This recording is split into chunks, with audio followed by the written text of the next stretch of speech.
இன்னைக்கு வந்து நம்ம ஒய் ஸ்டிச் பார்க்க போகிறோம். அதே மாதிரியே வந்து ஃபிஷ் போன் ஸ்டிச்சுன்னு சொல்லலாம், அப்படி இல்லைன்னா ஃப்ளை ஸ்டிச்சுன்னு சொல்லலாம், அதுவும் பார்க்க போகிறோம். ஏன் இன்னைக்கு நம்ம 2 ஸ்டிச் பார்க்க போகிறோம்னா, ஆல்ரெடி நீங்கள் நிறைய ப்ராக்டிஸ் பண்ணிட்டீங்க. எல்லாருமே வந்து சூப்பராக போட்டுட்ருக்கீங்க. நான் போட்டு ஒரு 1/2 ஹவர்லேயே வந்து நீங்கள் ஒர்க் அவுட் பண்ணி எனக்கு அனுப்பிடுறீங்க.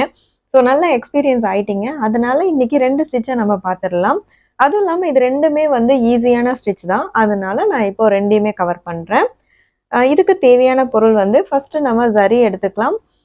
ஜரியில் நீங்கள் ப்ராக்டிஸ் பண்ணிவிட்டு எப்பயும் போல் சில்க் த்ரெட்லையும் ப்ராக்டிஸ் பண்ணணும். ஜரிலையும் சில்க் த்ரெட்லையும் நம்ம ப்ராக்டிஸ் பண்ணுறதுக்கு 14 நம்பர் துளிப்பூசி எடுத்துக்கலாம்.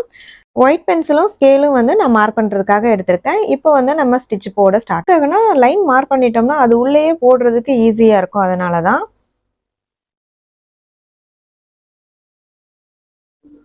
ரொம்ப பெருசாக இல்லாமல் ஒரு 1/2 இன்ச் கேப்பில் நான் போட்டிருக்கேன். இது வந்து இங்கே நடுவில் இன்னொரு கோடு போட்டுக்கலாம். எதுக்காக அப்படின்னா ஒய் ஷேப் வரணும் இல்லையா? நம்ம இல்லை நீங்கள் இப்படியே போடுறதுனாலும் ஓகே தான், இப்படியே போடுறதுனாலும் ஓகே தான். இல்லை 3 லைனாக நீங்கள் எடுத்துக்கிறீங்கனாலும் 3 லைனாக நீங்கள் எடுத்துக்கலாம். இந்த இடத்துல வந்து நீங்கள் இன்னொரு லைன் கொடுத்துக்கிட்டிங்கன்னா அந்த ஒய் ஷேப்புக்கு கொடுக்கறதுக்கு கரெக்டாக இருக்கும். ஸோ இது வந்து உங்களோட விருப்பம் தான். சில்க் த்ரெட்ல வந்து நாட் போட்டாச்சு. கீழே வந்து இந்த ஆங்கிளில் பிடிச்சிக்கோங்க, அப்போ தான் இப்படி மாட்டி எடுக்கிறதுக்கு கரெக்டாக இருக்கும். துணி வந்து எப்பவுமே நல்லா டைட்டாக இருக்கான்னு பார்த்துக்கோங்க.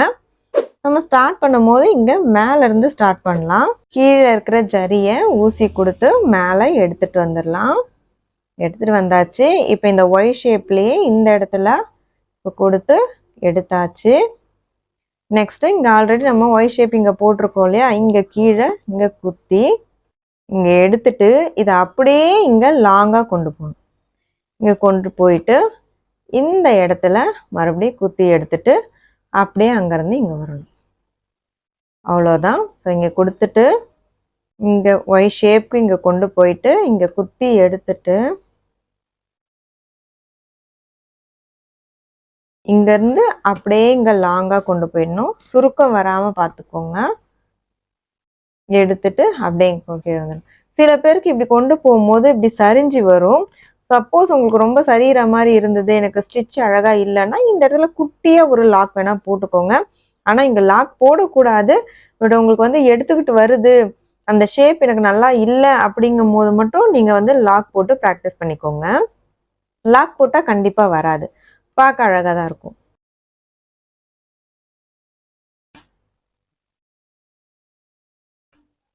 இங்கே ஒரு குட்டியை லாக் போட்டுக்கிட்டிங்கன்னா எடுக்காமல் இருக்கும். அங்கேருந்து இங்கே குத்திட்டு இதை மட்டும் கரெக்டாக பண்ணணும். இங்கே கீழே கொடுத்துட்டு இதை அப்படியே மேலே இங்கே கொண்டு போயிடணும். இந்த டைட் பண்ணும் போது தான் எப்படியா இருந்தாலும் இதை மட்டும் கரெக்டாக பண்ணுங்க. இங்கே சென்டரில் குத்தி எடுத்துட்டு இங்கேருந்து கொண்டு வரும்போது அப்படியே இங்கே லாங்காக போயிடணும். போயிட்டு இங்கே வந்து ஒரு குட்டி லாக், அவ்வளோதான். இங்கே போயிட்டு நெக்ஸ்ட் இங்கே கீழே கொடுக்குறோம். நெக்ஸ்ட் இங்கே கீழே கொடுக்குறோம். கொடுத்து எடுத்துட்டு அப்படியே இங்கே மேலே போயாச்சு. இங்கே வந்து ஒரு குட்டியாக லாக். அடுத்தது ரொம்ப ஈஸி தான். இதை நீங்கள் ப்ராக்டிஸ் பண்ணி பாருங்கள், ரொம்ப அழகாக இருக்கும். இது வந்து நம்ம பார்டருக்கு யூஸ் பண்ணிக்கலாம், இல்லைன்னா நெக்கோட ஷேப்புக்கு, ஹேண்டில் ரொம்ப சிம்பிளாக கேட்குறாங்கன்னா அவங்களுக்குலாம் இதை நீங்கள் பண்ணி கொடுக்கலாம். இது வந்து என்ன மேம் இது இல்லை, இது வந்து என்னக்கா இதெல்லாம் ஒரு அழகாக இருக்கா அப்படின்னு நீங்கள் நினைக்கலாம்.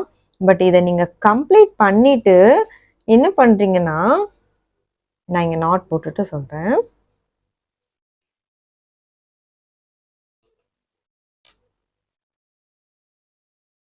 இது புரிஞ்சிருக்கும்னு நினைக்கிறேன். நான் இங்கே வந்து உங்களுக்கு நாட் போட்டுக்கிறேன். நாட் போட்டாச்சு. இப்போ இந்த டிசைனை வந்து இன்னும் நம்ம எப்படி அழகுபடுத்தலாம் அப்படின்னா, இங்கெல்லாம் கேப் இருக்கு இல்லையா? இந்த இடத்துல வந்து ஃப்ரெஞ்ச் நாட் போட்டிங்கன்னா அழகாக இருக்கும். அப்படி இல்லைன்னா ஸ்டோன் ஒட்டலாம். ஸோ இப்போ இந்த இடம் மட்டும் பாருங்களேன். இது மட்டும் பார்த்தீங்கன்னா ஒரு ஷேப் ஒன்று அழகாக வந்திருக்கா? ஒரு வீடு மாதிரி, இல்லைன்னா ஒரு எப்படி சொல்கிறது, இது மேலே ஒரு கூரை, அதுக்கப்புறம் இந்த இது அழகாக இருக்குது ஷேப். இதே இந்த ஒய் ஸ்டிச்சை ஆப்போசிட் சைடில் இந்த சைட்லேயும் போட்டிங்கன்னா உங்களுக்கு பார்க்கறதுக்கு ஒரு டைமண்ட் ஷேப்ல கொஞ்சம் பெருசா போட்ட மாதிரி அழகா இருக்கும். ஸோ இங்க வந்து ஒரு ஸ்டோன் ஒட்டி அதை ரவுண்ட் பண்ணலாம். ஸோ நம்ம வந்து அதை எப்படி கொண்டு வர்றது, கிரியேட்டிவா கொண்டு வர்றது தான் இருக்கு. இந்த ஒயிட் ஸ்டிச் வந்து உங்களுக்கு புரிஞ்சிருக்கும்னு நினைக்கிறேன். நான் இந்த இடத்துல மட்டும் லாக் போடல. லாக் போடாமலும் எனக்கு கீழே இறங்காம இருக்கு. இதுலலாம் நான் வந்து லாக் போட்டிருக்கேன். நீங்க லாக் போட்டே ப்ராக்டிஸ் பண்ணுங்க, இல்லை லாக் போடாம ப்ராக்டிஸ் பண்ணாலும் ஓகே தான். இப்போ அடுத்த ஸ்டிச் நம்ம ஃப்ளை ஸ்டிச் பார்க்கலாம். ஃப்ளை ஸ்டிச் அப்படி இல்லைன்னா ஃபிஷ் போன் ஸ்டிச். இந்த ஸ்டிச்சுக்கும் வந்து நம்ம கோடு போட்டுக்கலாம். ஃபர்ஸ்ட் கோடு போட்டுட்டேன். இங்க இன்னொரு கோடு சின்னதா ஒரு 1/4 இன்ச் கேப்ல போட்டிருக்கேன். நெக்ஸ்ட் இன்னொரு 3வது கோடு, இதுவும் வந்து ஒரு 1/4 இன்ச் கேப்ல போட்டிருக்கேன்.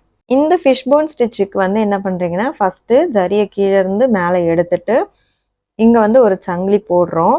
சங்கிலி போட்டுட்டு இதுக்கு கிராஸா இங்க கொண்டு போறோம். ஸ்ட்ரைட்டா இப்படி கொடுக்கக்கூடாது, இப்படி கொஞ்சம் லைட்டா கிராஸ்ல இங்க கொடுத்து எடுத்துட்டு இதை அப்படியே இங்க டைட் பண்ணிடுறோம். டைட் பண்ணிட்டு ஆல்ரெடி நம்ம சங்கிலி போட்டிருக்கோம் இல்லையா, அது உள்ளேயே ஒரு லாக் ஸ்டிச். லாக் ஸ்டிச்சுங்கிறது வந்து குட்டியா ஒரு செயின் போடுறது தான் லாக் ஸ்டிச்சு. போட்டுட்டு இது எப்படி நம்ம கிராஸ்ல போட்டோமோ அதே மாதிரி இதையும் கிராஸ் கொடுத்துட்டு இதையும் அப்படியே இங்க வந்து டைட் பண்ணிட்டு ஃபர்ஸ்ட் கொடுத்த மாதிரியே தான் அதே சங்கிலி தையல் உள்ள வந்து ஒரு குட்டியா ஒரு லாக்கு போட்டுட்டு அடுத்தது இப்போ ஒரு செயின் போட்டுட்டு இதே மாதிரி இங்க கிராஸ்ல கொடுத்து அப்படியே இழுத்து லாக் பண்ணிடுறோம். பண்ணிட்டு இங்க வந்து ஒரு குட்டியா லாக். நெக்ஸ்ட் மறுபடியும் அதே மாதிரி ஒரு கிராஸ் கொடுத்து எடுத்துட்டு அதை அப்படியே இங்க டைட் பண்ணிடுறோம். டைட் பண்ணிட்டு இங்க வந்து ஒரு லாக். அதுக்கப்புறம் இங்க ஒரு செயின். மறுபடியும் கிராஸ் கொண்டு வந்துட்டோம். இங்க குட்டியா ஒரு லாக்கு, இங்க குட்டியா வந்து ஒரு லாக் செயின். நெக்ஸ்ட் ஒரு கிராஸ் இங்க கொடுத்து எடுத்துட்டு இதை அப்படியே டைட் பண்ணிடுறோம். அதுக்கப்புறம் இங்கேயும் ஒரு குட்டி லாக், மறுபடியும் ஒரு செயின், அகைன் வந்து ஒரு லாங்கா கொடுத்து எடுத்துட்டு இங்க ஒரு லாக், மறுபடியும் அகைன் ஒரு கிராஸ்ல கொடுத்து எடுத்துட்டு இந்த லாக் பண்ணிட்டு இங்க ஒரு லாக் செயின், மறுபடியும் ஒரு செயின்.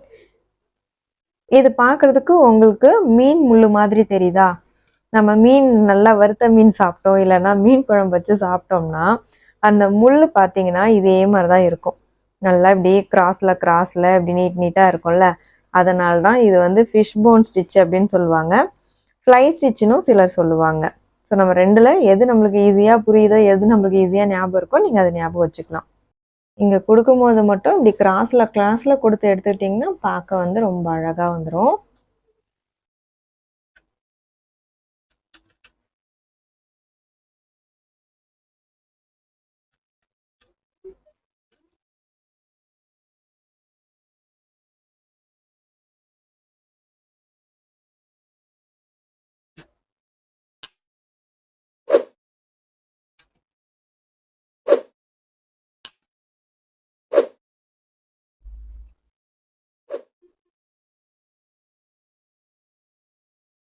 அவ்வளோதான், நம்ம இங்க வந்து நாட் போட்டுக்கலாம்.